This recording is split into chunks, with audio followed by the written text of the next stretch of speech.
No, your back is straight. You're just coming at it from an angle like this. I'm leaning We're talking forward. about how Abby is sitting in that open. It's not great, but great news. It's Wednesday. It's 8 o'clock. It's November 19th, and this is ARC Rochester. Thanks for joining us. I'm Abby Friedman. And I'm Dan Schreck. We've got a lot to get to this morning, but first, we want to get a look at some of the news that you need to know. Stephanie Joseph is live in the newsroom right now, taking a look at some of today's top headlines. Steph, good morning. Hey there, guys. Good morning. This morning, a bill calling for the release of the Epstein files now awaits President Trump's signature. The Senate and House passed the measure nearly unanimously, and the president says he intends to sign the bill while still calling the controversy a, quote, Democrat hoax and saying, quote, we have nothing to hide. However, a DOJ investigation ordered by the president may prevent some of the files from ever being released. Rochester police have identified a man found dead Sunday on Avenue D and say his death is a homicide. They say they found 37-year-old Aaron Johnson Haygood in the basement of a vacant apartment on Avenue D. They also say Johnson Haygood did not live there, but was a city resident who was known to spend time at that address, which has been actively used to sell drugs. While police did not release the cause of death, they say it appears the death is likely linked to drug sales. No arrests have been made. Rochester police are searching for the gunman in a deadly shooting outside a gas station on the city's north side. It happened just before 7 last night at the Sunoco at St. Paul and Norton Streets. Police say a man in his 30s was parked at the pumps when a suspect walked up and fired several shots into his vehicle, then ran off. The victim was pronounced dead at the scene. As of this morning, his name has not been released. Investigators believe the attack was targeted. No arrests have been made. Those with information should call 911 or Crime Stoppers at 423-9300. And that's what you need to know. All right, Steph, thank you very much. We appreciate that. Yes, we do. All right, let's get a look at what we have brewing for you for the next count them, 2 hours, starting with a major budget move in Albany that's delivering real savings for businesses and higher unemployment benefits for workers. We're talking with Assemblyman Harry Bronson and Chamber of Commerce CEO Bob Duffy about how this business labor partnership came together and what it means for our local economy. Yeah, then November is Diabetes Awareness Month, and this morning, nutritionist Kelly Springer will share some simple, family-friendly ways to boost fiber at breakfast and some delicious ways to help support balanced blood sugar. And later, holiday gift shopping has begun, and this morning we are exploring options that are far from typical. We're going to be chatting with an Etsy trend expert to learn more about their ultimate holiday gift guide that's showcasing meaningful and personal gift ideas. Maybe we can get some ideas for one another. Ooh, there you go. I like it. Right? I have some ideas for you already, but I'm interested to know what you're actually hoping to get. A muzzle.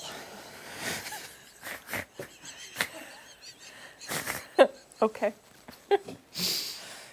We'll leave that one there. Let's get a check of the forecast now on this Wednesday.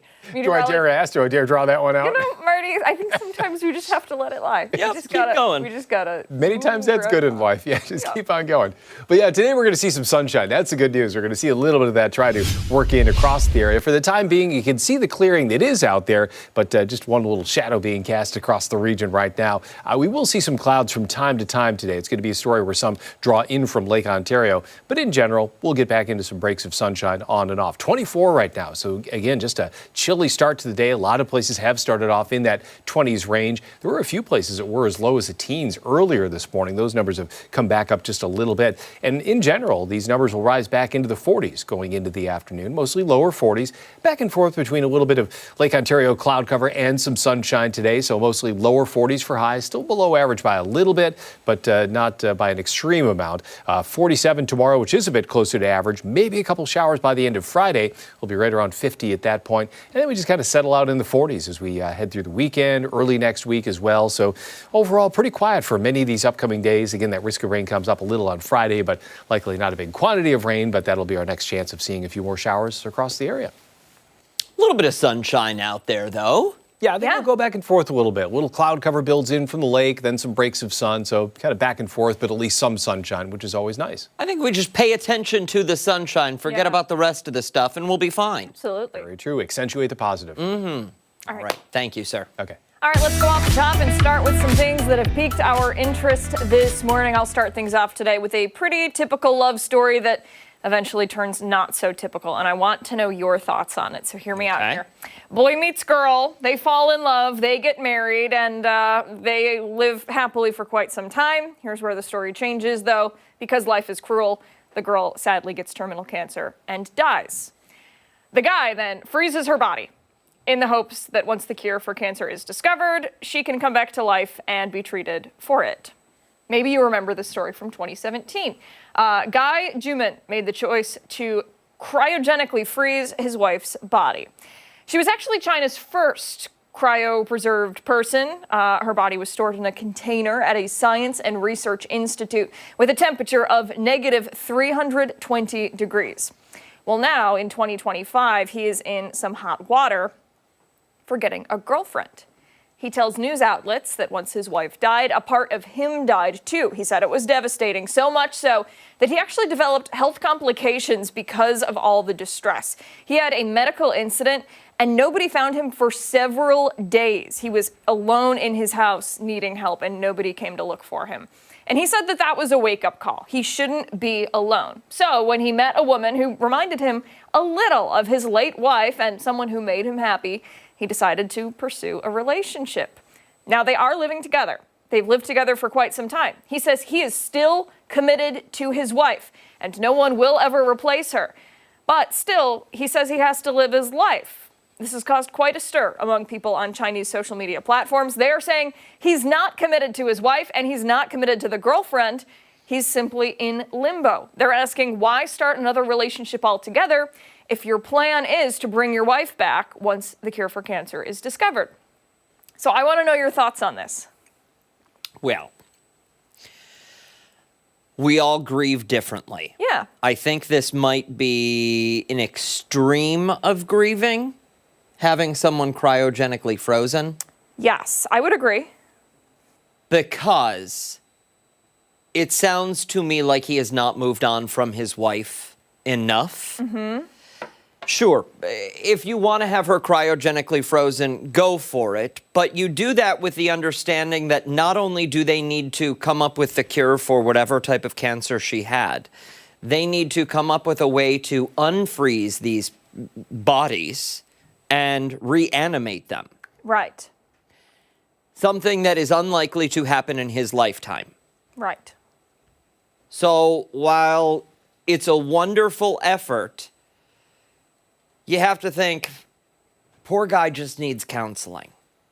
He needs someone he needs to not be alone, absolutely.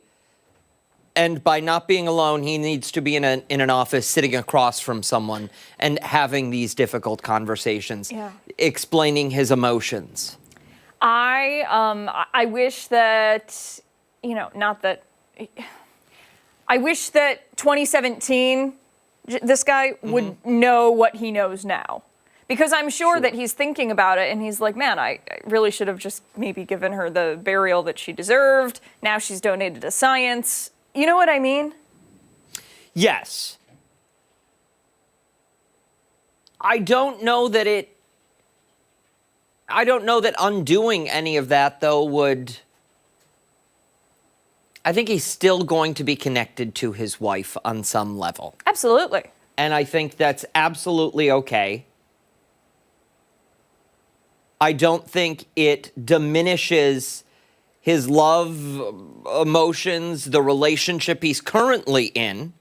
You can love more than one person. He's only committed to one person at a time because there's only one of them here. But yeah, I think this guy needs to sit down with a therapist and have a good long conversation. I think people on social media need to focus maybe a little bit more on their own issues than pointing out the issues that everyone else has. And it's been years that they've been together and people are just starting to notice it. And so now he's back in the spotlight. And I think people are bored. What do you think of it, though? What do you mean? The freezing and the social media uproar about it. I would say we're on the same page here. Okay. I do. I think that the social media uproar is insane. I think people should live their lives. Again, I feel sorry for this guy. Yeah. He's clearly going through a lot. I imagine that the being alone in the house with nobody to come help you for 2 days would be very, very scary. But yeah, I mean, going back to the whole freezing the wife thing, you know. Are you a big fan of cryogenic? No, I can barely even say it. Cryogenics? Remember earlier when I was like, I'm having trouble saying words? Saying words, and that then is one of those. that word took up 2 lines in the teleprompter. I'm going to see that on your TikTok later, right? Maybe. How to pronounce certain words. Cryogenics, no. I find it interesting, though, It's because super interesting. part of me thinks, yeah, sure, You want to be frozen? maybe. I don't know. If I'm not shot up into outer space, maybe frozen. It's going to be an extreme, whatever happens. I don't doubt it. It will be an extreme. All right, let's move along to mine. For my off the top this morning, I want to talk about an expensive new trend, one that has some parents sending their kids to digital detox camps instead of setting and enforcing screen time rules at home. These camps are not your typical summer getaway. One of the most well-known is called Reset Summer Camp. Kids between the ages of 13 and 18 stay at college dorms for 4 full weeks. No phones, no gaming, no social apps. They hand over their devices at the door. Your eyes are getting big. Yeah. They hand over their devices at the door and live life unplugged. The price tag, just under $8,000 for 4 weeks. That's $8,000 for a month without TikTok. A digital detox, we know, can help with anxiety and depression and social media addiction. And to be fair, everyone benefits from a digital break. Everyone. But it has people asking a pretty basic question. If the goal here is to limit screen time, why not just limit that screen time at home, in the house? And before you say it, yes, adults are doing this too.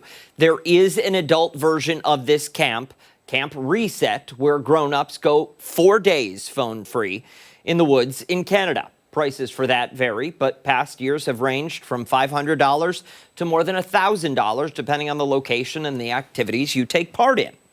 Some people swear it's changed their lives. And again, I agree. If you've ever been somewhere long enough without a cell phone signal, it's a breath of fresh air. It is. So everyone needs this. But others, they say you should just be turning your phone off at dinner. And here's the thing. It doesn't take an expert to know that you don't have to spend thousands of dollars to help kids build better habits. You simply have to teach by example. Now, I'm no parenting expert because I don't have kids and I don't ever really want them. Don't charge your phone. Charge your phone in the kitchen. Don't charge your phone in the bedroom. Screen time free after school, so the kids can decompress. And the apps. We have apps on our phones that will set limits for all of these things. The big takeaway for this is you do not need a digital detox camp. You just need to reset things in your house. Most families can do the same thing with clear and consistent rules, I would think. Yeah. Would you not? Yeah. Follow through and a little modeling from adults who also cannot stop scrolling. If you're curious, a standard overnight summer camp usually costs around $2,000 to $3,000 for 2 weeks. So $8,000 for a digital detox is definitely on the high end. And I was looking at the accommodations. Yes, they're dorm rooms, but they are at some pretty prestigious looking educational institutions. And the photos they have posted are very nice. I believe it. Very nice. If you're spending $8,000 to have someone say, Johnny, put your phone away. Yeah. You know, it makes you wonder how severe the technology addiction has to be to decide, yep, you've got to go away. Yes, but is it how severe the technology addiction is, or is it how poor your parenting skills are? That's a good point. It's a good point. I'm not a parent. I have no idea. But I will tell you one thing. I had a very fun childhood without technology. I did not get a phone until I was in high school. We were not allowed to have it in the bedroom. It was not allowed to go upstairs. It had to be used downstairs in front of everybody, like a landline. just like a landline, yes. And, you know, I never really needed it. And I typically don't have a hard time, you know, not going on social media. Work is a different thing, but like personal social media, I don't really often feel the need for it. But it makes me sad thinking about these young kids who don't know what it's like life to, without that you know, addiction. you think about what you did when you were their age. This time of year, what are you doing? You're raking leaves in the front yard and you're jumping in them with your friends, or Counting chestnuts. yeah, sure, yeah, Legit. Yep. You know, there are so many things that I feel like they're missing out on. McLean, do your children have mobile devices? Yes, They do. they do. What is there a screen time rule? They don't use the phones as much as the tablet. Colton is on the tablet a lot. But he's on with his friends, so that's how he connects with his friends. Are there rules though as to, or does he kind of self-regulate? He self-regulates it, and Alex is he's just all computers, all tech. I mean, he's just into it. So I mean, that's his jam. So it's hard to. Well, But they're also older at this point. Yeah. You know. I was gonna make a dig at your parenting, but no, both of your children are very computer savvy, wise individuals. They're going to be like little genius. Well, they are already little geniuses, but Mark's going to be taken care of when it's time. I know. He's got IBM and Apple happening in the garage right now. Yeah, they do All right. good. All right, McLean. Hey, stick around. We've got a lot more to come here on Arc Rochester, including when we come back, we're checking in with Chris Lopez, who is live this morning from St. Peter's Kitchen as they prepare for Thanksgiving. And don't forget, watch us on the go wherever you are. We're streaming live on the 13 Wham YouTube channel and on foxrochester.com. We'll be right back.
Thanksgiving now just 8 days away, and one local food kitchen is pulling out all the stops to make sure no one misses that important holiday meal. Chris Lopez is live at St. Peter's Kitchen this morning, taking us behind the scenes, getting a look at all of the prep work, and most importantly, all the love that goes into making this special. Chris? Yeah, they're doing great work here. 9 o'clock, so we're probably roughly, I think, 40 minutes away till you guys start handing out some of the bags, some of these boxes. Everyone that you're watching walk in front right now has been pretty hard at work probably since 6:30, 7 o'clock, 6:30. since they got here. Yep. They're all taking all of the bags out now, so those can be distributed to the people coming in at 9 o'clock. Very important to note, we have to keep hitting on it because that you guys are filled. All of these are totally spoken filled. for. We have 150 or 160 baskets already spoken for. We have a waiting list of 17. We just reached our capacity, so we can't handle any more folks, and that's true throughout the community. There's probably just one place that has walk-in, and I'm sure they will be very, very busy. To look at some of the stuff they're getting, some of these boxes weigh 30 pounds when they get their turkey and then they get their vegetable box, which we looked at earlier. We're looking at about 30 pounds of food for a family of 5 or 6. And that's a lot of food. And we need, right now, I think I have about 12 volunteers here. There's another 8 to 10. It'll take 20 volunteers really to put this whole thing together. How big of a help are the volunteers to you? If you were if it was me and you doing this the entire morning, how big of a weight lifted off your back are they? Huge. This is huge. Because we were talking, you handle logistics. Yes. Yeah, and that's a nightmare. Yeah, but still, lifting and moving all of this stuff around is big, and that's an important thing. So if you figure that we have all in, maybe there'll be 20 volunteers here, figure 3 hours, that's 60 man hours that we couldn't do. You and I couldn't do 60 man hours in about 5 hours. That's just not possible. So we really are very lucky to have as many volunteers as we have. We always need volunteers, but they all have fun. We have fun here. It's not all. It's not just all hard work and frowns. And people want to do this because they care and they have passion for making a difference in people's lives. And we make a difference every day. And that's why you come to work, why we do what we do, is we're taking care of people. And that makes you feel good. And how big of a uplifting day do you think this is for the community? To pull the strain off of someone's back who has to feed their family. 7, 8 people some of these boxes are set for. Correct. And we've got a box that this one here is an 8. I think these are the 8s. These are the 8s. So essentially what they're going to be getting is the full Thanksgiving dinner. So folks who were unsure, or they might have just had a very easy or a very high carb, they're now going to be able to enjoy a whole Thanksgiving dinner. Turkey, chicken, desserts, stuffing, cranberries, the cupcakes. Cupcakes as well, rolls, a gigantic turkey. I'm going to send it back to you guys in studio. Coming up next, we're going to be outside in the cold. People will probably be coming in probably early. The last time, if I remember, last time people were already coming in. Oh, there's probably a line. One guy got here just a few minutes ago, and he told Amy. Here. And he said, "I'm here." And Amy said, "You're early." And he said, "No, it's 1 minute to 9." He didn't set his clock back. He got his food really early though, so that's a good thing. I'm going to send it back to you guys in studio. I got to help out a little bit. I feel weird just standing here talking to Bob, not moving a box. Bundle up, my friend. Bundle up. It's chilly out there. Thank you, sir. All right, don't go anywhere. When Ark Rochester returns, it is time for some weather trivia. Meteorologist Mark McLean will join us on the other side of the break.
Welcome back. Meteorologist Mark McLean is joining us now with a look at the sunny skies out there today and some weather trivia, too. Weather trivia is going to stir up some memories for a lot of people. Mm-hmm. Snowvember 2014. Mm-hmm. Someone was stuck in said lake effect storm. Sure was. Yeah. Buffalo, baby. Where were you at this time? Were you in Elmira? Niagara Falls. Niagara Falls, okay. Okay, just missed you. Just missed me. Stayed south. Yes. You know how lake effect is. It sets up in one spot, and you drive from one spot, and you're like, the ground. You can see the grass, and then you get to another spot, and there's snow piles on the side of the road, and you're like, what is going on here? And this was one of those. And our weather trivia today, I guess this is there's a technicality to this, okay? Why did you use that picture, Mark? Well, why are there so many words there? Holy smokes, okay. It's the Snowvember anniversary for Buffalo residents. How much snow fell on Abby's driveway in Lancaster, New York from November 17th to the 19th in 2014. Now, I had to put a picture on the side that showed, because, I mean, obviously this is a guess, but I had to put the picture on the side so that everybody had a chance at getting this right. Was it 2.5 feet of snow? Was it 3.5 feet, 5 feet, or 6 feet of snow? And did you check at the airport or whatever? I did check the airport, and the airport was just north of that band of snow. Did get some snow, but nothing like that. And we do have video. This is, we're taking it back 11 years. Look at this. I mean, you are literally snowed into your house, right? Yes. Yeah, I mean, I sent you a couple other pictures, and it goes up very, very, very, it's a lot. So how long did it take to get back out after this? Well, I think we waited for the most part until it stopped falling as much as it was. And it was a 3-day event. Yep. I think it took us 2 days to dig out from our house through the driveway. We had a very long driveway. And then I remember we got done, me, my mom, and my dad, we were like so relieved. And my mom goes, all right, now we got to walk over to Grandma and Grandpa's and do their driveway. And I was like, I hate it here. And off we went. And thankfully theirs was much shorter. But I was like, you're saying people might have been miserable in Buffalo. Some people may have been miserable, yes. All right. You know what I find so interesting about that storm? One of my favorite parts about that storm is what we saw months and months and months and months later. In July, there was still a snow pile. That's right. At Central Terminal. That's right. Right in Buffalo Harbor, right? They dumped it right there? Yeah. Yes, they dumped it right there. I can remember and that thing lasted for until the summer. It did. It was July, and there was still a snow pile. Wow. I think after a while, they'd like send the fire department out to just hose it down. And, Oh, boy. I think it was fun, though, to watch it. Yeah. To clock it. Well, there's only one person here that knows the answer to that, and she'll have the answer at 9 a.m. So stay with us for that one. But, just taking a look at some more of that snow event. That I have the same model snowblower, just so you know. What are you looking at? That's a wall of, that's the garage door coming up. Correct. Okay, oh. The front of that snowblower is 2.5 feet tall, just so you know, the auger on the front of that. And you have another X amount of snow on top of that, just to give you a shot at that weather trivia. And that purple shaded area, that's where 48 inches plus fell. Ho-ho! So, even the Rochester area had 1 to 5 inches from that system. So, again, just a little hint for you there for that trivia. But 24 now, it's not snow, it's the cold out there and that frost. It was the coldest morning of the year. 22 is the new low so far for this season, for fall season. Upper teens in Rush and York, and 20s through the southern tier, so that's a cold start. The frost was all over everything, and a little bit of cloud cover up over the lake. Obviously, when it gets this cold, the lake generates some cloud cover, and residents along the lakeshore are seeing a little bit more of that cloud cover than areas south of Rochester. We missed out on this one. This one's heading out to sea down towards New York, getting a little bit of a mix there with that low. But back to the west, we've got high pressure, and that high pressure directing the wind flow out of the north is going to keep things on the cool side as we go through the next couple of days, so a little bit cooler than normal. Kind of a quiet forecast map, some clouds around, but no big weather systems. That may start to change after Thanksgiving, so don't get lulled into a sense that the weather pattern is going to stay like this forever. It looks like there's some changes down the road that could be interesting. But low 40s by 4 o'clock with some sunshine. Tonight's low is going to be in the upper 20s. If we get a little bit more clearing tonight, that low could easily drop back to the low to mid 20s, but still quiet for this time of the year. And the extended forecast does get back to 50 by Friday, but also some showers around. Looks like it's seasonable for the early part of next week. We're not quite to that Wednesday time period where we're starting to think about travel and Thanksgiving and all the rest of that. We'll pinpoint that as we get a little bit closer, but right now it looks like it's going to be seasonable at least to start next week, which is okay. Yeah, I don't think you're going to find anybody with major issues. No major lake effect snows like we just talked about. As long as that's a guarantee. Well, I mean, Can you guarantee that right here now? That it's going to stay quiet through early next week and no big storm systems? Yes. Yes. Okay. Yeah, for sure. Fair. All right. Yep. Then, hey, no issues here. Yep. All good right now. Yeah. Same. Thanks. Answer at 9. Don't go anywhere. We still have a lot more to come here on ARC Rochester. Stick around. We're back on the other side of the break.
.34. Thanks so much for sticking with us this Wednesday morning here on ARC Rochester. We want to take you behind the story now as the world is one step closer to getting to see the Epstein files. A bill calling for the release of the Epstein files now awaits President Donald Trump's signature after the Senate and the House passed that measure nearly unanimously. The National Desk's Christine Frizzau has more. This fight belongs to us. We lived it, and we know the truth. Victims of the Jeffrey Epstein sex trafficking ring say they've spent the last 5 presidential administrations trying to bring the secrets out of the shadows. This is me. This was me. This is me. When I met Jeffrey Epstein. Many as young as 14 at the time say their long journey finally brought them to Capitol Hill. These are real stories, real trauma, and it's time for you to stop just talking about it and act. Prominent Republican and Democratic lawmakers who pushed for the release of the remaining files celebrated their momentum. We fought the president, the attorney general, the FBI director, the Speaker of the House, and the vice president to get this win. But legal questions remain, especially after the announcement of a new investigation into Democrats mentioned in the files, which some warn could give the Justice Department cover from having to release the documents. My gut hunch is that Attorney General Bondi, having just been ordered on social media by the president to open an investigation into a series of high-profile Democrats, will promptly say, oh, no, there's an ongoing investigation. We can't disclose any of this. And the president will back that up. The president's probe set to include former President Bill Clinton and former Treasury Secretary Larry Summers. Just released emails reveal Summers repeatedly emailed with Epstein long after he was convicted in sex crimes. Summers just announcing he'll be stepping away from his public commitments. President Trump says he'll sign the bill despite spending months fighting against it. I have nothing to do with Jeffrey Epstein. I threw him out of my club many years ago because I thought he was a sick pervert. While voting for the bill, Speaker of the House Mike Johnson made clear he had hoped it would include more protections for victims and whistleblowers. I'm Christine Frizzell reporting. A very interesting story, and all eyes will be on the White House to see if President Trump signs that. However, I think the really interesting angle here is the president calling the DOJ to investigate some of the high-profile Democrats here, and that could potentially hold or withhold some of those documents from being released. Yeah, absolutely. And, the president for a while has campaigned against this, saying, it is not something that needs to be investigated. Even AG Pam Bondi saying, there are no files. We've already shared everything that we have, so on and so forth. Then the president changing his tune, saying, yeah, I support it. If it comes to my desk, I will sign it. And we know that that is expected to happen today. But we also know that there are a lot of people questioning the president, and I think you heard the response in one of those in that package just now as to why he does not just release the files, because it does not need a congressional approval for the president to release these files. He has every right to say, we're going to make these public. And, we've been saying it all morning that it passed in the House and the Senate almost unanimously.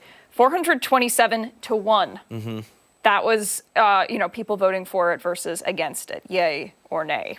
Absolutely. But again, the DOJ's investigation into this could hold up the release of some of those documents, or at the very least mean there's going to be information that is redacted from those documents, so whited out or Sharpied over so the public can't see potential, information. And, we were talking about it a little bit, and the victims here are asking President Trump and others on Capitol Hill to not make it so political, instead to focus on the victims and the survivors. That really is what they're asking for.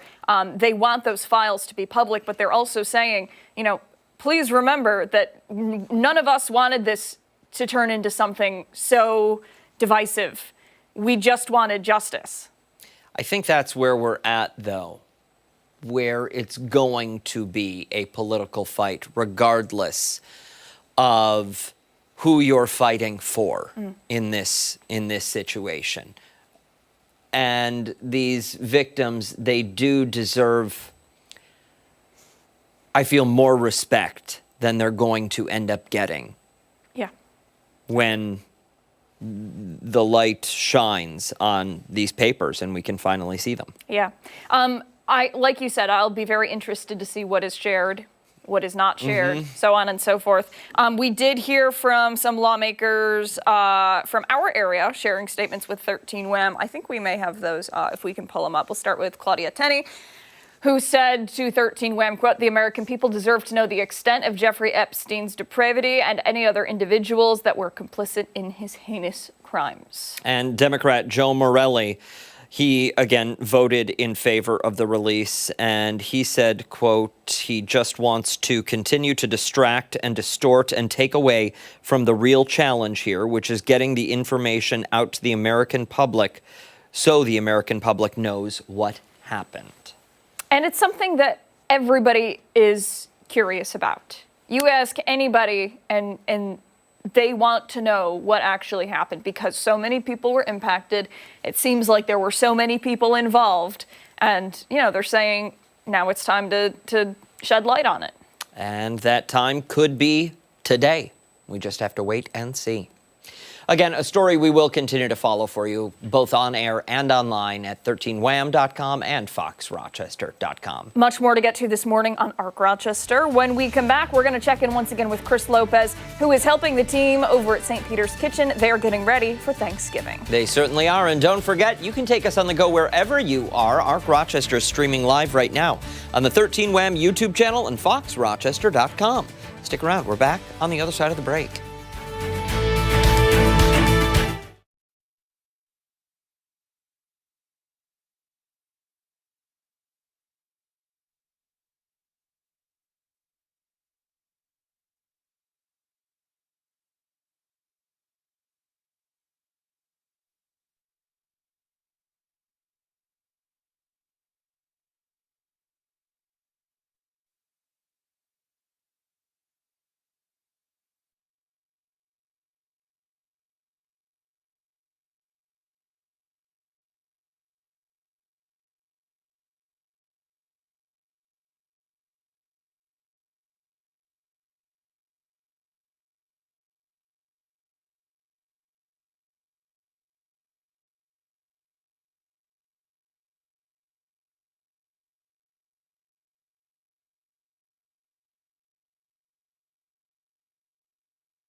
Welcome back. Thanksgiving is just around the corner, and one local food pantry is making sure no one misses out on a festive feast. Yeah, on the city's west side, St. Peter's Kitchen has a mission to feed as many people as possible. Chris Lopez is live there this morning, taking us behind the scenes at the shelter to show us how volunteers and staff all come together to make this all happen. Hey, Chris. Hey, what's up, guys? Yeah, we've been showing you guys the preparations all morning. The volunteers are bringing stuff up the elevator because it is a lot, and they are filling the tables with different bags for different family sizes. Now, you have family sizes that are just one for single people, and then you have it all the way up to 8 to 10, I believe, and that's the boxes that are coming through. They've already served, I would say, 4 or 5 people already. Starts at 9 o'clock, as you can see right there. Here's some of the boxes coming out with fresh produce. I'm here with Bob Boyd. Been part interviewee, part orchestrator, you and Amy Mincer, who's been spearheading all of this. This is great stuff. Yeah, absolutely. We finally have gotten to the point that we're now setting it up and people are ready to get the food. We have a glorious day. It's blue skies and sunshine. It's not raining, which is awesome. Last year it was raining on us. It was raining, and that really put a damper on things, but it's sunshine, so it'll be a great day for people to come and be here with us. This is, I think, we're pretty sure it's about our 25th year of doing this. The lunch program's been around for 43 years, but I'm pretty sure the Thanksgiving baskets is about 25. And I want to keep reminding people, you guys are all sold out, essentially. There's 17 as of right now on the waiting list. 17 on the waiting list, yes, 17 on the waiting list, and we'll see, that everybody picks everything up and whether we have any excess. But we do have Thanksgiving dinner tomorrow, the Rose and Whims dinner, so please come. Even if you don't need a reservation, you just come here at 681 Brown Street in the back, and we're going to have a wonderful Thanksgiving dinner. And you guys serve lunch also, Monday, 6 to 8? 6 days a week, Monday through Saturday, 12 to 1. Today is a pork tenderloin that is looking to be really good. A volunteer team from the Knights of Columbus will be here to cook today for us. You guys are taking a really big initiative when it comes to fighting hunger. It seems like almost an impossible win, especially at this point. Where do you see this going in terms of hunger and in terms of inflation, and where the prices of food go and what that looks for you guys in the future? Sure. I think we're in a very uncertain time. We really don't know what's going to happen, but we know things are not going to get better immediately. If anything's going to happen, it's going to be over time.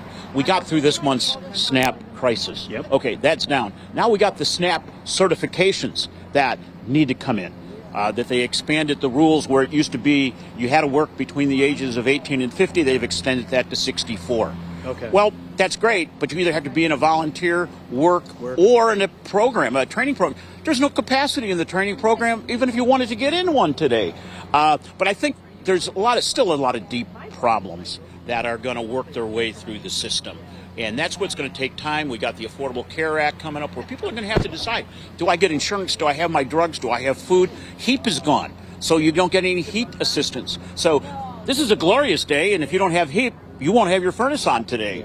And that's really sad that we really are in a situation that there's so many things going on that negatively impact those of lower income. As we talked to Tom, who is retired, older people, we have people that are working families. We just have a lot of people who are going to be negatively impacted. There's so many variables that we don't know. So we're planning, we're taking in as much food as we can. We got a grant for a new freezer, so we're going to be piling up food so that when the need is there, we're going to be ready to provide it. And I got to bring in one person. She's a little busy right now, but Amy Mincer. She has been spearheading this all morning. We have not gotten to talk to her, but she is really, really doing a lot of good stuff behind the scenes. You have been responsible for a lot of this. How do you feel going into today? You watched Hamilton yesterday, so you were up late, but today it got to be a big burden. No, actually, you know what? It's a passion. It's a passion. I'm going to keep going. I'll probably crash out a little bit later today. But this is a blessing. I love feeding the community. I love the community, and they really appreciate this. Not only need it, but appreciate it. So. Okay, I'm going to let you get back to it. We got to get Amy some coffee. 9 o'clock is when it starts. We already have people coming through. I'm going to send it back to you guys in studio for now. St. Peter's Kitchen, it's a 365-day per year operation, not just on Thanksgiving. All right, Mr. Lopez, start running those boxes, my friend. When ARC Rochester returns this morning, we're learning more about a major move in Albany, and it's saving businesses money and raising unemployment benefits for workers. We'll tell you more coming up on the other side of the break.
8:50 this Wednesday. In this year's fiscal budget for New York, Governor Hochul was able to use $8 billion to pay off an outstanding federal unemployment trust fund debt, restoring solvency to that fund. Several advocates played a key role in securing that win, including the Greater Rochester Chamber of Commerce. Here to explain more about the fund and that effort is Assemblyman Harry Bronson and the president and CEO of the Greater Rochester Chamber of Commerce, Bob Duffy. Good morning to both of you. Thanks for coming in. Good morning.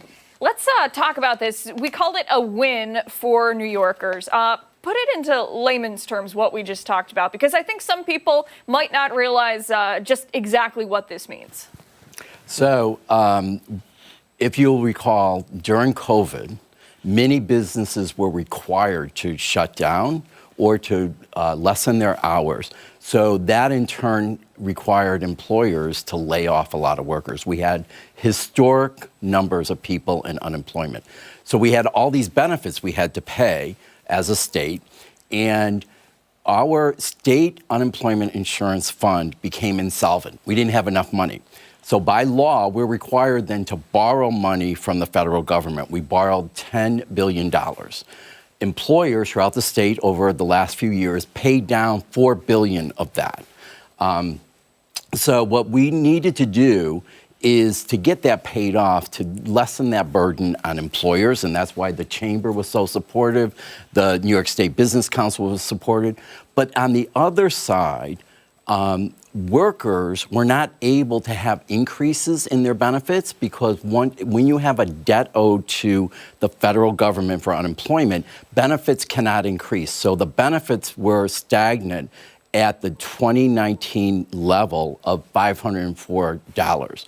So what this deal did was we paid off the debt, made the trust fund solvent again, and simultaneously increased the benefit from $504, the 2019 levels, to what would have been 2025, $869 would be the maximum.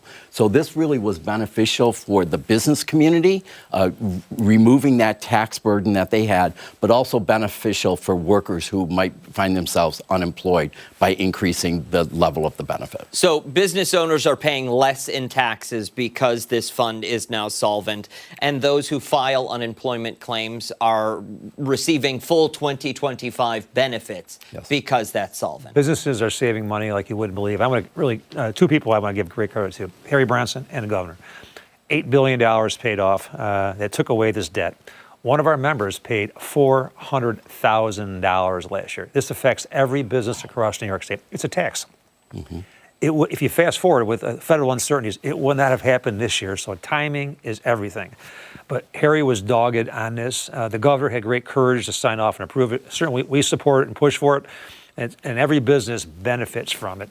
But the nice thing about it, too, how often do you find business and labor totally aligned? It was the perfect match. Yeah. Business and labor, it benefited both. And I do think there are many opportunities for business and labor to join together. This was a classic example. But everybody should look at their P&L sheets this year and look at the savings that they are having.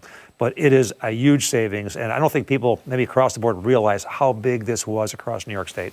And I imagine a lot of those business owners are kind of having a sigh of relief right now. I think it's pretty rare in this day and age to get a win, right? Yeah. To have something good happen and for it to actually check out and be legit. And as Bob just said, the beauty of this was labor was on the side of doing this, as was business. And together we worked. I mean, I made so many phone calls to Bob and to the Business Council. At the same time, I would call him. I would then do a wave of phone calls to the AFL-CIO and other labor leaders and really emphasize that we had to do this. And actually what happened is we paid $6.2 billion we took out of reserves to pay the debt. But then we have the additional $1.8 billion that the governor has authorizations to make sure that we keep the unemployment insurance trust fund solvent. That's really key. We knew that there was a good chance that our economy was going to take a downturn. And indeed it has. 1.1 million people have been laid off so far in 2025 across the country. And so those are record unemployment numbers again, not as much as during COVID, but very similar to the Great Recession in 2008 and 2009. So we have to keep our trust funds solvent so that those businesses aren't burdened with additional taxes to pay down a debt again.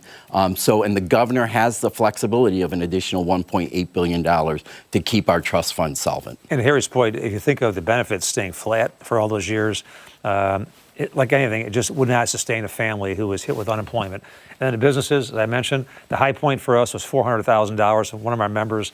It goes down to mom and pop stores. Everybody paid on his debt, so everybody is saving. Thanks to really, again, Governor Hochul and Harry Bronson for their leadership in Albany. Yeah. Sounds like a win-win for both the business owner and the employee. Thank you both so much for your time this morning coming in and explaining this. We appreciate it. Thank you both. Great. Thanks for having us. Time right now is 8:56. We still have a lot to get to this morning on Arc Rochester. We certainly do. We're back on the other side of the break.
Coming up in today's Political Pulse, heat assistance funding remains on hold despite the federal government reopening.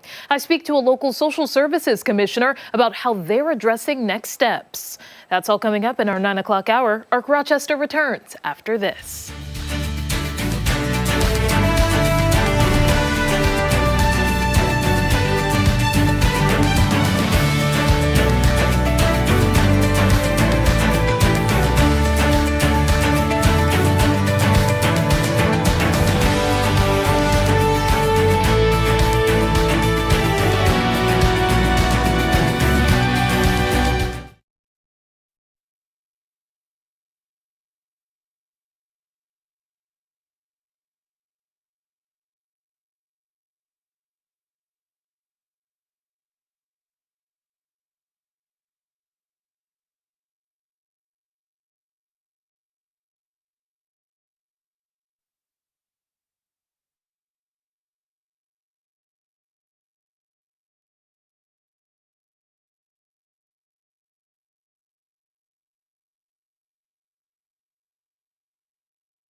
on this Wednesday morning, November 19th. Thanks for staying with us on ARC Rochester. I'm Abby Ferdman. And I'm Dan Schreck. Meteorologist Mark McLean with us once again. He claims that McDonald's in the 90s had a McLean Deluxe sandwich. What was on it? It was the first hamburger that had the fake meat in it, right? What? Yeah, It's true. Producer Ashley. But it wasn't like fully fake. It was like advertised as So kind of like the real Mark McLean. Yeah. I'm only 80% real. All right. Why don't you just stick with the weather? Somebody's got the answer to weather trivia for us here. Somebody remembers how much snow fell from November 17th to the 19th back in 2014 in Buffalo. This is a picture. What's the address? Because nobody you know lives there now. Well, just give us the street. That is Abby, by the way. Burwell. Yeah, that's me. It was Burwell Avenue in the Village of Lancaster. Okay. I'm going 6 feet. Okay, the choices 2.5, 3.5, 5 feet, or 6 feet of snow. And the answers, Claudia, Lisa, Debbie, Betty, all had D. Mary and Julie had C. And it looks like we're all thinking 5 or 6 feet of snow. Frank's got D. Rod's got D. Eva's husband's even got D. Lori drove to Buffalo that morning. Lori. Goodness. Why? Well, actually, if you were on the north side of the city, it wouldn't have been that bad. If you were on the south side of the city, it was impassable. But the answer is? Yeah. 6 feet of snow. Yup. Right there in that picture. Now, here's the interesting part. The National Weather Service office in Buffalo is actually at the airport, which is north of the city. Okay, so the airport only had 11.3 inches of snow in comparison to 6 feet. To 6 feet in Lancaster.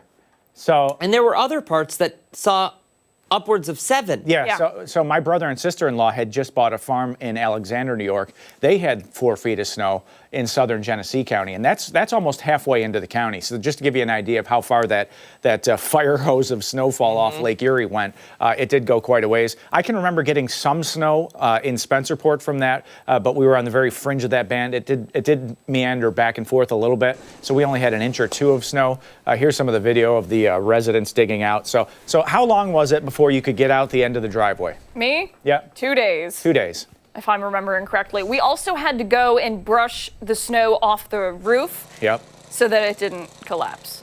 Wow.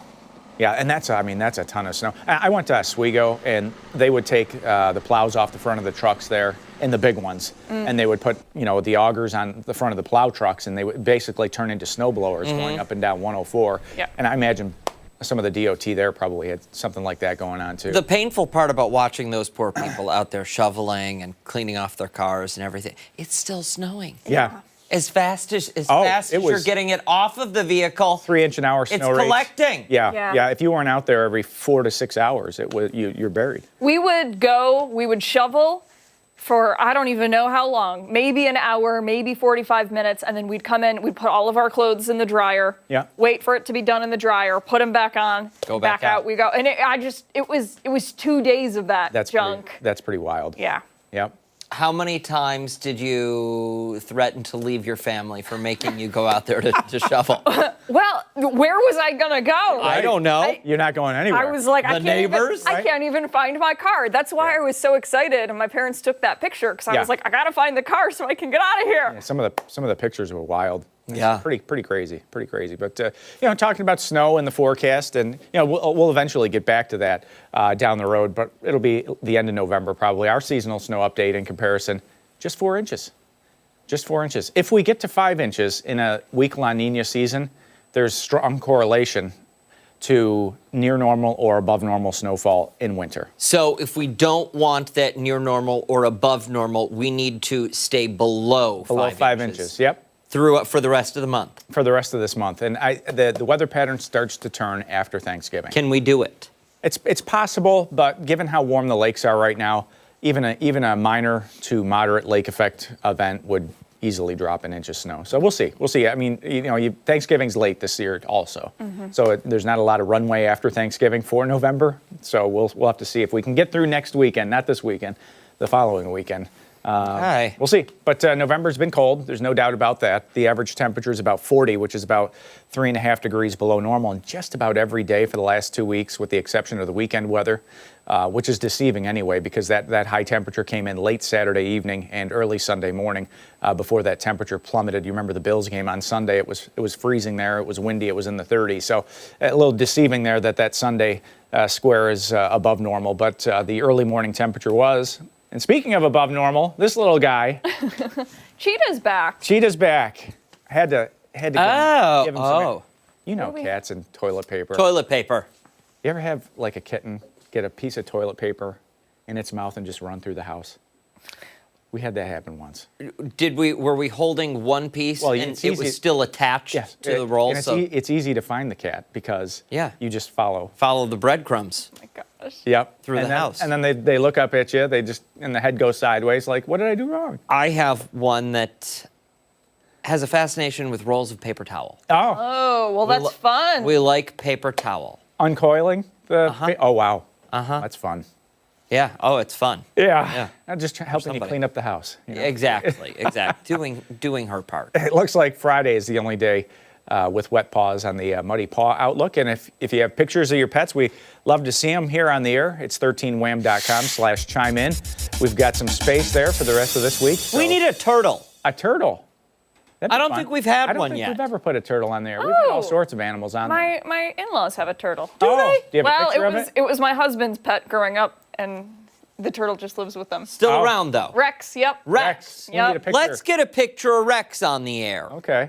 And any other, if you have a picture or two of your pet, we'd love to show it off. Right now, we're showing off is sunshine. How about that? 28, and the morning low is 22, so that was the coldest morning so far of our fall season. It's cloud cover north of the lake right now and up over the lake. So it's a little bit of a deceptive story in Wayne County, Ontario County. Lots of clouds there, whereas areas west of Rochester are seeing the sunshine. As a storm system departs to our southeast, we're not going to worry about that. It is large high pressure that's building in, so that's going to keep things pretty quiet for the rest of the work week, at least until Friday. Some of that cloud cover comes back in, heading through Thursday into Friday. There it is right there.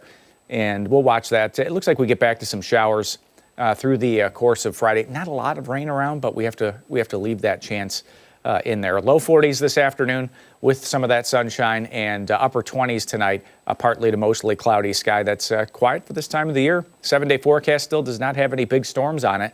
That's good news for our holiday travelers. Anybody sneaking out early this weekend, the weather at least getting out of Rochester looks pretty good. If you're driving early next week, we don't see any weather issues for Monday or Tuesday at this point. Nice. That's good. At this point, yep. At this point. Yeah. Let me just throw this one question to Okay. the two of you. If you could go anywhere for Thanksgiving, Ooh. it's a destination Thanksgiving, where are you going? If I don't say my mother and father-in-law's house, I'm going to get in trouble. But you have it's to awesome. travel? Yeah, you have to travel. You have to get on a plane. Okay. Because So where are Thanksgiving you is going? fun. A plane, train, or automobile. Thanksgiving. Okay, you go first. Hawaii. You're going to go, oh yeah. Hawaii. Wow. I think I'd 100%. probably go to like the New England area. Maybe Boston. Yeah? Yeah. Staying in the cold. Yeah. Okay. I think so. Hard to say. I like to watch the parade. I don't know if I would like to actually be at the parade for Macy's. Dan's shaking his head no. That'd be an interesting experience, but yeah, I don't know. Yeah. And then you kind of get the whole Christmas in New York feel. Okay, so do we do Thanksgiving here and then jump on the plane the next day? Sure. Okay. If that works best. Well, then I want to go with that too. Send me down to Margaritaville, okay? All right. A little bit of after the holidays. That's yeah. Yep. Take the stress, take the edge off. Yep. All that stress. Hey, stick around. We've got a lot more to come right here on Arc Rochester, including when we come back, we're talking about the most important meal of the day. And don't forget, watch us on the go wherever you are. We're streaming live on the 13 Wham YouTube channel and foxrochester.com. We'll be right back.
9:13 this morning. November is Diabetes Awareness Month, and nutrition experts are sounding the alarm when it comes to taking care of your health. Yeah, one of the easiest ways to support balanced blood sugar is by getting fiber in your diet. This morning, we're talking about some more fiber and ways to add it to your menu. Nutritionist Kelly Springer is joining us now to talk about it. Kelly, good morning. Always good to see you. So good to see you. I love that it's Diabetes Awareness Month because you can do something to help prevent diabetes. And one of those things, the easiest way to support your blood sugar balance is getting in more fiber in the morning. And you know I love the word fiber. So a great and realistic way to do that is choose cereals that have 3 grams of fiber or more per serving. So I have 3 great options for you today. Let's get into it. Yeah. Right. So the first one is All Brand. This is the original. It has 12 grams of fiber per serving. That's nearly half your daily fiber in one bowl. Plus, it has a single digit of added sugar, which is great for a balanced start. Then we move over to our frosted mini wheats, and I couldn't get my husband out of the bowl last night. He kept eating them. And these have 6 grams of fiber, made with 100% whole grain. Kids love it. Adults love it. There's no artificial colors or flavors.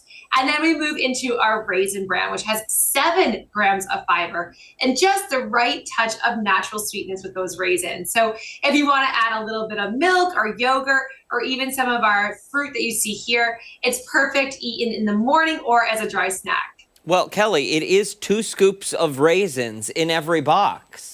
There you go. You know the jingle. And when we talk about fiber, it's so important to get fiber in. The average American is only getting about 10 to 15 grams a day, but we should be consuming between 25 to 38 grams of fiber per day.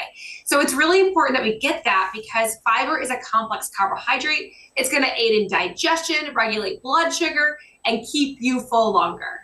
Kelly, some people may be thinking, okay, so what? I just have to eat 2 bowls of cereal and then I'm good to go. But the reality is there's fiber in a lot of other foods and people may not even realize it. There is a lot of fiber in different foods. You can get fiber from our fruits and vegetables and whole grains. But something we want to talk about, as you talked about the beginning of the day, if you're not getting in fiber at breakfast, you're missing your chance to get the right amount of fiber throughout the day.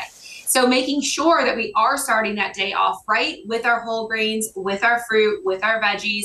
This is going to be ensuring that we're getting enough of that fiber. And that's also going to help you to lower cholesterol levels and may reduce your risk of heart disease and cancer risk.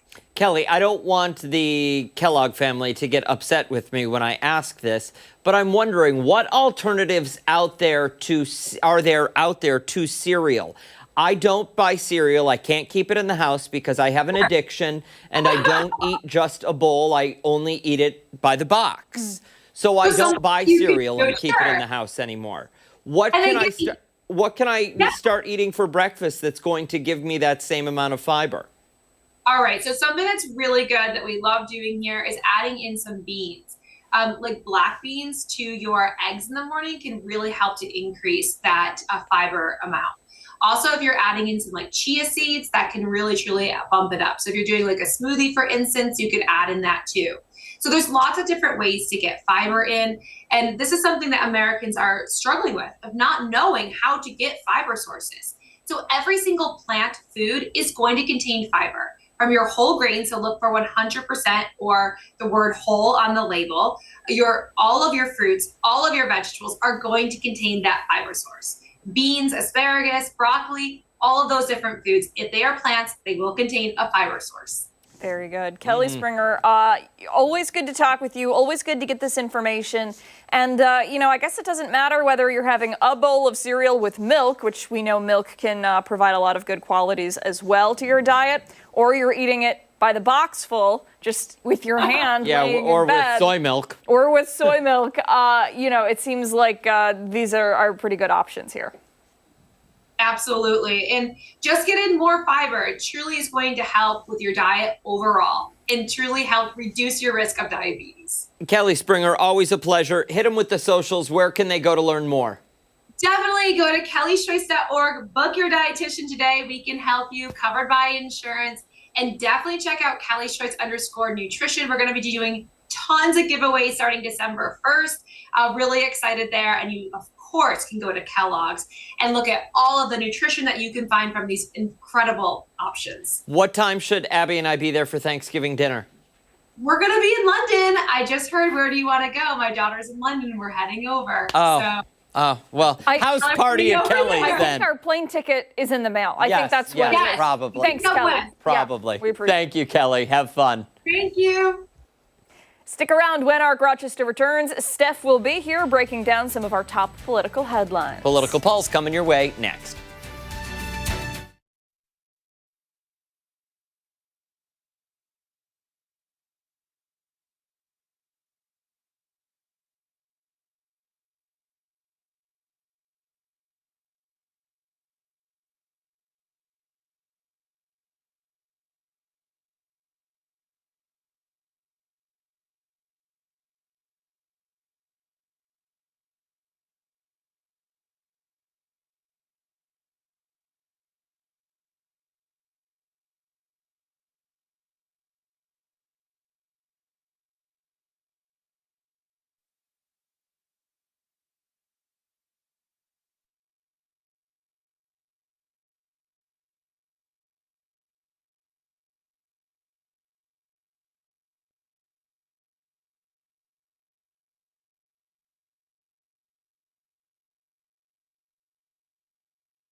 Political pulse check here on ARC Rochester. The government is back open, but federal funding for the Heat Energy Assistance Program, also known as HEAP, remains on hold in New York State.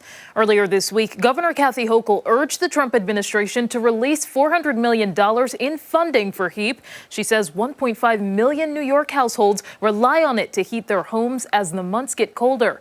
Around 2/3 of those homes include children, older adults, and people with disabilities. Hochul calls the delay in funds cruel. The federal government has to step up right now. Today I'm calling on the Trump administration and all Republicans to turn on this heat, turn on the spigot, turn on the gas, turn on the power, turn on the electricity. Let's start making sure that people don't have to be stressed out all across America. The governor is hoping the program will be ready for applications next Monday, but the delay will continue without the funding. People can check their eligibility at ny.gov/EAP. And for more on the impact being felt in our region, I'm joined by Commissioner Holly Nenny from the Orleans County Department of Social Services. She'll be joining us via audio this morning on Zoom. Good morning to you, if you can hear me. I can. Can you hear me? Yes, fantastic. Thank you so much for joining me this morning. I first want to start off with kind of how everything is going right now. We heard from the governor this week. How does that impact the guidance that you're giving people in Orleans County? Right now, we are still busy processing applications that we've received. We are not able to send the payments out, but we are still processing early outreach applications that were sent out to recipients from the previous year. At this point, anyone that is calling with a shutoff has probably had a shutoff since before HEAP even started. Our understanding is that the utility companies are working with the customers to prevent them from having a shut off in anticipation of the funding being released. And I'd like to know the size of the impact in Orleans County. How many people benefit from the HEAP program? We have about 2,000 recipients that are automatically eligible that receive SNAP or public assistance. So those people are being affected. And also we get probably 1,500 additional applications from people that aren't on SNAP or public assistance. And do you see that this need will continue to grow, especially for this application cycle? It's hard to predict. It always depends on the winter. A lot of that on the winter. And then, of course, the other costs that people have to bear for groceries and rent and other expenses. So that really does play a part in the demand. For sure. And we can see you now, so that is great. And I also wanted to ask you, what do you say to people that may have some questions, are wondering, should I start applying or should I even consider this cycle? Because there's just the delay that's going on, a lot of holdup and murkiness as to what's next. Okay, so we've been told on Monday by our state oversight agency that they anticipate receiving the federal fundings on the 24th, which is next week. If that occurs, then we would be able to release benefits within a couple days. We were also told if the benefits come after that date, that it would take a couple days to release the benefits. So our recommendation to people is to try to work with the utility company, or if you need oil, you can try to work with the oil vendor to see if they'll do a minimum delivery for cash. Reach out to community organizations for assistance if it's an emergency situation. And what has the wait been like for you? I know that last month you had sent out a statement along with the Niagara County DSS commissioner, basically saying that we're going to try to get things going as soon as we learn more. What has that wait been like for you? We have people calling, probably 75 calls a day, wondering what is going on. So we're just trying to keep the temperature down, so to speak, and let them know that as soon as the money comes out, they will get their benefits. They will be able to apply once HEAP opens. So that would be for the people that aren't the recipients from the previous year. Just to let you know, we do have our county office for the aging that services the customers age 60 or above. So they are also feeling an impact from the seniors that are getting to a point of desperation and concern. Absolutely. And for anybody who may be wondering if there's any place to look for local resources to help with this issue, or maybe others, is there a place that they can go? I have heard that our community agencies are pretty much tapped out. So as a last resort, we are able to accept applications here for assistance through the public assistance funding stream, but that is very low income people that would qualify for that. And we have not seen a lot of applications for that. So. For sure. And one more quick question, just to clarify for HEAP. So right now, applications are not open just yet, but people can determine their eligibility before applying? So they can apply right now. Well, no, they cannot apply until HEAP opens. We are processing the applications for the people that received HEAP last year. Those were sent out at the beginning of September, I believe. So those people can still continue to submit those applications. But for people that have not received HEAP last year, they cannot apply until the opening date. All right. Thank you so much, Holly, for joining me this morning. Really appreciate it. Thank you, Stephanie. And be sure to stay with ARC Rochester for your top political headlines. We are back after this.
this Wednesday morning. Thanks for joining us on ARC Rochester.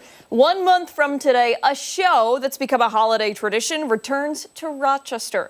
Jim Brickman performs at the Auditorium Theater. He certainly does. The Auditorium Theater. I know, that was accidental. I'm No, sorry. it was perfect. The pianist is a 2-time Grammy nominee and is the best-selling solo pianist. Can we go back? What did I say? Best-selling solo pianist of our time with 21 #1 albums. I was able to talk to Jim about the show.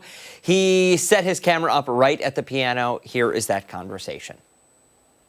For Rochester, it's become a tradition, really. You know, over the years, as many times as we've been there, if we don't come, like you said, we're like, why are you coming to Buffalo or something? Why don't you come to Rochester? And for me, the wonderful celebration of the season, especially when we're coming there so close to Christmas, it's really special because I think our show is unique in the sense that it's really something that appeals to multi-generations. It's a family-friendly concert. It's always lighthearted and always escape. A lot of the holiday favorites, but also a lot of my hit songs that people come to hear. And to me, it's all about the 2.5, 3 hours of just let the world stay outside and let's stay cozy and warm inside and celebrate together. Now, for a lot of people, I have the feeling that the holidays are about nostalgia. There's a lot of remember when we are planning our events because we want that magic that we remember from our childhoods. When you're performing on stage, how do you provide that nostalgia to your audience, but also keep the show fresh? Well, I think what's really important is the rapport that you have. To me, it has to feel like we're just at a gathering and not like a presentation for people. It's got to feel like there's a warmth between us. And because we have so much interaction, there's a sing-along of the song White Christmas that we do together, with the audience. But what's really cool about it is we record that performance of everybody, and then we send it as a thank you gift after the show of that recording to people. So there's this, I think, connection between me and the audience that's really special. And there's a live by request.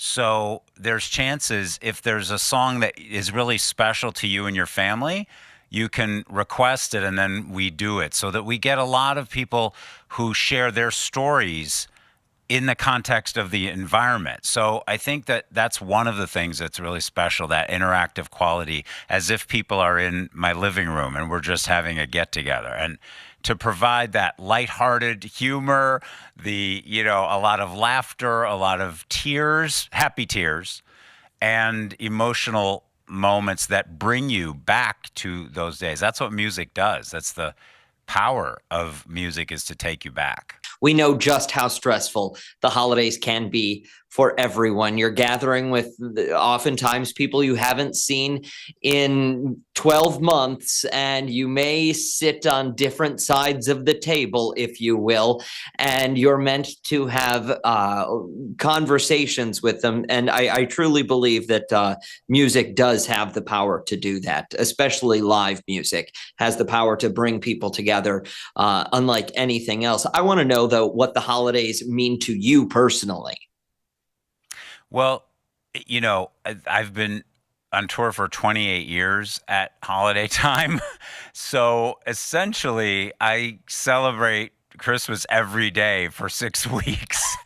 So it's sort of like what they mean to me is that I'm in it every single day. It's not like I'm, at work and then go to a party or go to a gathering. It's, there's no real personal time for me to think about it that way. What makes it special for me is my family on the road, my crew that I've been with for so many years who've been with me. It's like a family, and you see familiar faces along the way. and theaters that we've been in so many times where they're very welcoming and, oh, it's so good to have you back. It's like this very relaxed and respectful, kind, nostalgic feeling. Jim, I'm wondering, do you host holiday parties of your own? Yes, every night on tour. Well, because I want to ask, if you host a get together, maybe not a holiday party, maybe it's a 4th of July bash, whatever floats your boat. Do you ever tickle the ivories and entertain your house guests? Never. Really? Never. It doesn't, it's so funny. It's like context. To me, that is it's what I do professionally. Like when you're at a gathering, do you interview people? Sometimes it depends on the gathering. I was going to say it's a conversation. Oh, how have you been? And Yes. I understand. But, for me, I don't think it's pleasant for the guests or me. It sort of puts them in okay, Jim's going to perform now. It's like, if you want to see me perform, put me on the stage and in the context of what I do best. And then I'll entertain you. But yeah, I can't think of the last time that has ever happened. And if it does, it's very awkward. I don't know how to explain it, but when you're not in the environment or the persona, if you will, dressed that way or, in that mode, it's sort of not comfortable. For someone sitting at home who may be unfamiliar, I don't know how they've missed your performances in Rochester, first and foremost, but if they're unfamiliar with what to expect walking out of your show, what would you say to them? I'd say a couple things. First, I would ask your friends and neighbors if they've ever been to the show. And likely you would find somebody, hey, have you ever heard of Jim Brickman or have you ever been to the show? Because those kind of testimonials are the word of mouth that's become the reason that so many people come back. But also, my goal is to leave with a smile on their face, to have had surprises, and for most people to say to themselves as they're smiling when they leave, I didn't expect it to be so happy. I didn't expect it to be so funny. I didn't expect it to be as entertaining as it was. I wanted it to go on and on. I cried for a couple songs. I didn't expect that it would make me feel so emotional. I think, to me, it's the superseding expectations is always what you want in a live performance, is to leave feeling like, wow, that was really great, Jim Brickman, you can catch his show at the Westford Auditorium Theater on December 19th. More information on foxrochester.com. Jim, thank you so much. Do you want to give us 30 seconds of something and play us to break? Absolutely.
7:43, welcome back. The holiday season is practically here, and you have a little more than a month to get the perfect gift for everyone on your list. And maybe you're feeling a little lost, but that's okay because you're not alone. You certainly are not. We're getting a little bit of help this morning in crafting our own perfect gift list. So joining us now is Etsy trend expert Dana Isom Johnson with some tips. Good morning. Thank you so much for taking time out of your morning to speak with us.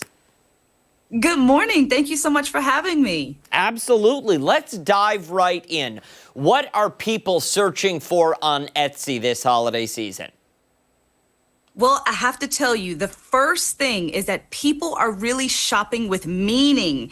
They want to find gifts that allow their gift giver to say, you see me, you get me, and feel really special.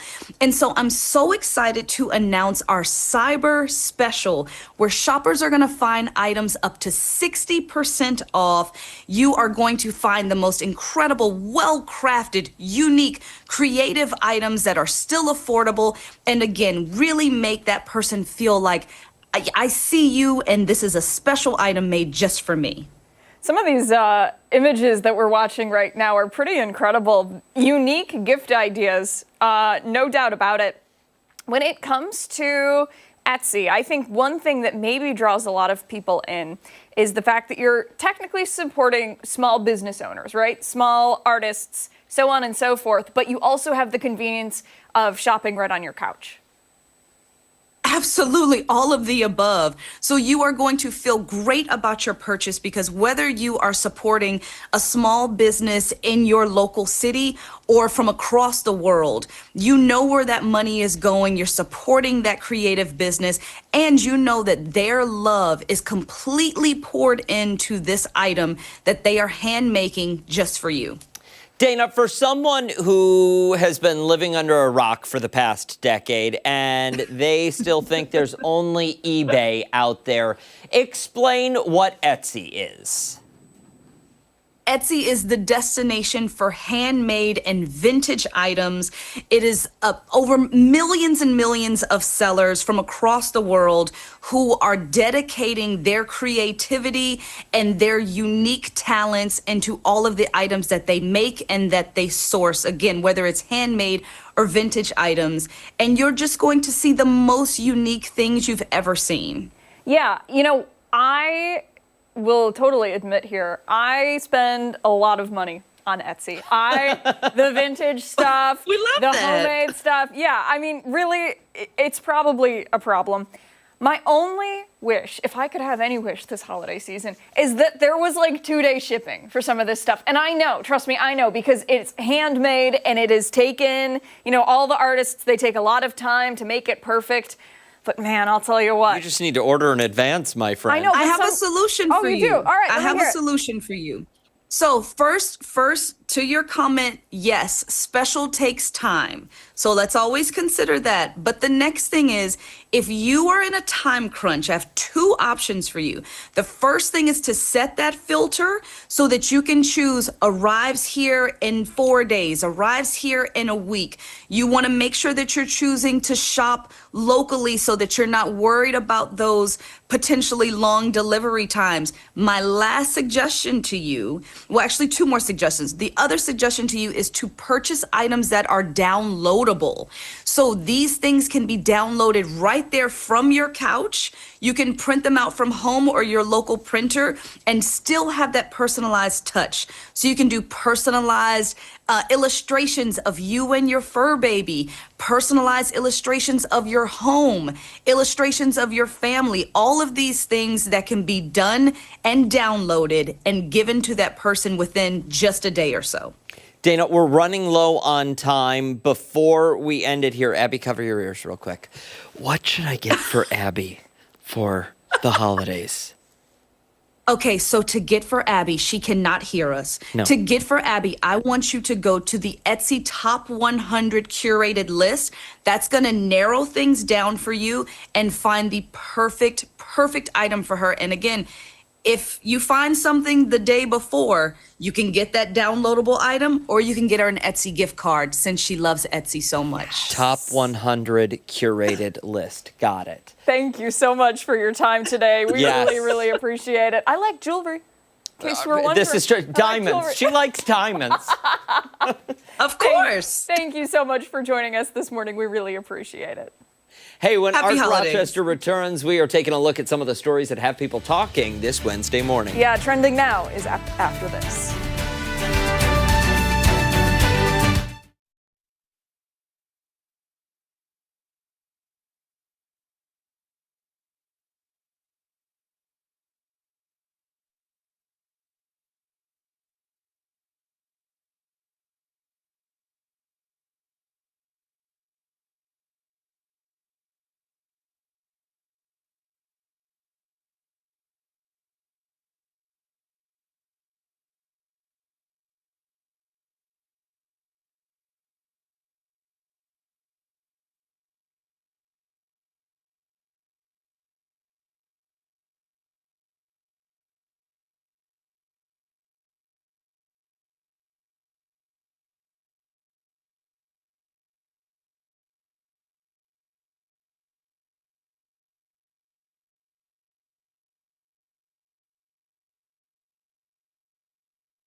Time to see what's trending now, starting with a new food release that had a lot of people a bit confused. Monster Energy Drink has decided to launch a brand new line of drinks, marketing them as women's only energy drinks. Flirt is a pastel-colored, women-focused, zero-sugar line that leans heavily into flirtatious branding, fun lifestyle quotes, and cute flavors. 4 flavors will be launching soon: Strawberry Fling, Guava Lava, Berry Tempting, and Sunset Squeeze. The brand says that the drink is promoting functional benefits, providing collagen and immunity support, as well as skin and hair support. According to Monster, Flirt was born out of the idea that energy should be as vibrant, fearless, and fun as the women who drink it, built using better-for-you ingredients. People on social media are not happy about this, many saying it's a slap in the face to women, while others say, what's the point? I think it sounds absolutely ridiculous. Yeah. I would not market it towards women. I would say, hey, just here's come an out with a new alternative. brand. Yeah. Yeah, a sub-brand. Absolutely. It does seem a little silly. I feel like it's an obvious money grab. Oh, we're going to pick a demographic and we're going to market this to you. It's got good ingredients, Abigail. Mm-hmm. Don't drink our other stuff anymore. Yeah. Stupid. Let's turn now to a study, they're not a sponsor, to a study that may have you asking the doctor for a new prescription. According to research, the infamous little blue pill has the potential to help with hardness of hearing. Ashley, you're really funny with the wording. Okay. Studies show that popping a Viagra could come with a surprising perk beyond the bedroom, reversing a frequently permanent type of inherent hearing loss. Scientists found the popular erectile dysfunction drug could treat a mutation found in a gene called CPD, making their discovery a therapeutic way to mitigate a kind of hearing loss. At this time, the treatment has only been tested on fruit flies. However, they're looking to start human trials soon. Oh, Call great. the number at the bottom of your screen if you want to take part. I have so many questions. Researchers said this is a good example of efforts to repurpose FDA-approved drugs for treating rare diseases.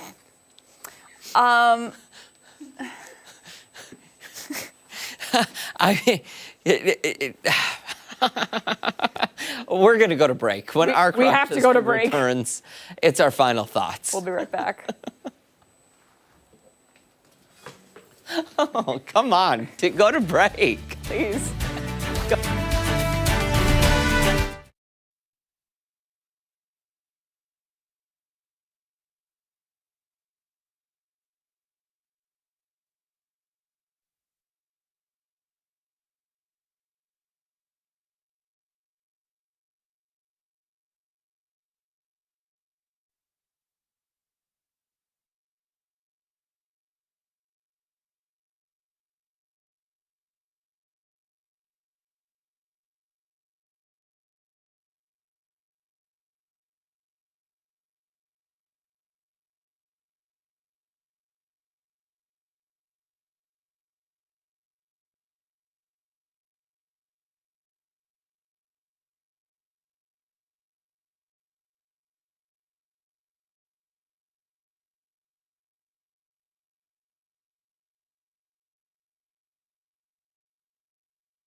Oh my goodness.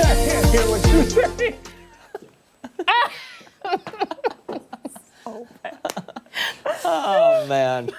Mark says he never experienced better hearing. I'm telling you, Mark, it's because you're buying the ones at the gas station counter. The generics. You can get them at the gas station? What? You can get them at the gas station? Yeah, Dan, can you get them at the gas station? Right at our 7-Eleven. No, we still have a minute to go. Really? Yeah, they call it like nighttime XXL. I don't know what if that's actually. I mean, that'd be a good name. Call me. You can have that one. They should call it desperation. This